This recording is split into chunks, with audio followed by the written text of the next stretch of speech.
எல்லா வார்த்தைகளும் மா என்கிற எழுத்துல ஆரம்பிச்சு மகாலட்சுமி பேர்ல ஒரு வெண்பா எழுதியிருக்கேன். அதை கேட்கலாமா? மாலை மனம் கவர்ந்து மார்பமர்ந்த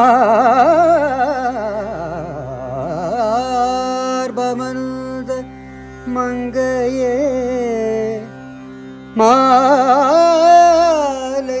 மணியணி பூண் மாதுளம்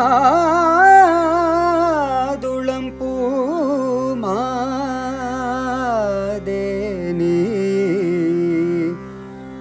மாலை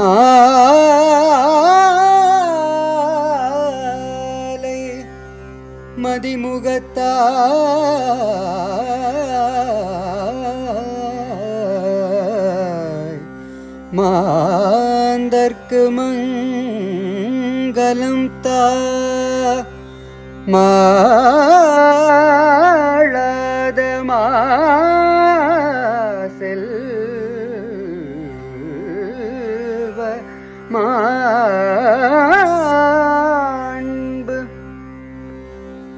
இந்த வெண்பாவை பாடின 4 ராகங்களுடைய பெயர்களும் மாலை தான் ஆரம்பிக்கும். அதை நீங்க கமெண்ட்ஸ்ல சொல்லுங்க.